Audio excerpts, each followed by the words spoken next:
At a big wedding party in Cana, everyone was laughing and dancing, but they ran into a big problem. They ran out of wine, and the party was about to get dull. But Jesus was there, and he did something nobody expected. He took jars filled with water, and with a simple gesture, turned the water into the most delicious wine the guests had ever tasted. The party lit up again, and everyone's jaws dropped, wondering how water had turned into wine. On another day, a huge crowd of 5,000 people gathered around Jesus, listening to every word he said. As the sun started to set, everyone realized they were really hungry, but all they had were 5 bread rolls and 2 tiny fish. It seemed impossible to feed so many with so little, but Jesus took the bread and fish, looked up to the sky, and gave thanks. Suddenly, the food started multiplying. Everyone ate until they were full, and there were even baskets of leftovers. It was like the bread and fish never ended. Once, while Jesus and his friends were sailing across the Sea of Galilee, a terrifying storm blew in. The wind howled, and the waves crashed into the boat, making everyone think they were going to sink. But Jesus was calm amidst the chaos. He stood up, stretched out his hand, and said, "Peace, be still." Instantly, the storm stopped, and the sea became as smooth as glass. His friends were amazed, whispering to each other, "Who is this? Even the wind and waves obey him." After that, on a different night, Jesus' friends were in a boat again, struggling against the waves. Suddenly, they saw a figure walking on the water towards them. It was Jesus, walking as if the stormy sea were a dry path.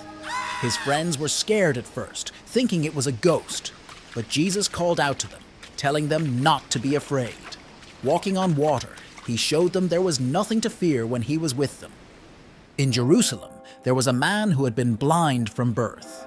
People thought he would never see the beauty of the world, the colors of the market, or the faces of his family. But Jesus had other plans. He made some mud with his saliva, put it on the man's eyes, and told him to wash in the pool of Siloam. When the man washed his face and opened his eyes, he saw everything for the first time: the blue sky, the bustling streets, and the smiling faces of those around him. His joy was boundless, and everyone who saw him was filled with wonder. In a village near Gergesa, Jesus encountered people tormented by spirits that brought them great pain and confusion. With a word of command, Jesus freed these people from their suffering. The spirits begged not to be sent away into nothingness, so Jesus allowed them to go into a nearby herd of pigs. The moment the spirits entered the pigs, the animals ran wildly and plunged into a lake, disappearing from sight.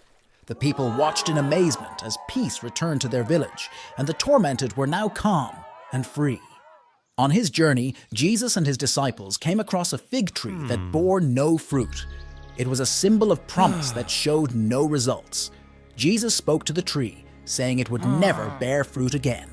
The next day, the tree was withered from its roots, a stark reminder of the importance of living a fruitful life, full of faith and action. One of the most astonishing miracles happened when Jesus received news that his dear friend Lazarus had died. By the time Jesus arrived, Lazarus had been in the tomb for 4 days. The air was heavy with sorrow, and Lazarus' sisters were heartbroken. But Jesus, with a deep love in his heart, asked them to roll away the stone from the tomb's entrance. Then, with a voice that echoed with power and compassion, he called, "Lazarus, come out!" And to everyone's astonishment, Lazarus came out of the tomb, alive and well, wrapped in his burial cloths. This miracle showed everyone that not even death could limit Jesus' power. Another time, Jesus took 3 of his closest friends up a high mountain. Without warning, Jesus' appearance transformed. His face shone like the sun, and his clothes became dazzling white. 2 figures appeared beside him, great heroes from the past, talking with him. This moment, known as the Transfiguration, revealed Jesus' divine glory to his friends, leaving them in awe and giving them a glimpse of the heavenly realm. The greatest miracle came after Jesus himself had been crucified. His friends and followers were heartbroken, thinking all was lost. But on the 3rd day, when some of them went to visit his tomb, they found it empty. An angel told them, "He is not here, for he has risen as he said." Jesus appeared to them alive, showing them his hands and side, proving he had overcome death itself. This miracle, the resurrection, is the cornerstone of faith for many, showing that love and life are stronger than death. Through these miracles, Jesus taught lessons of hope, love, and the promise of new beginnings. He showed that with faith, nothing is impossible, and that there's always a light in the darkness, ready to lead us into a future filled with wonder.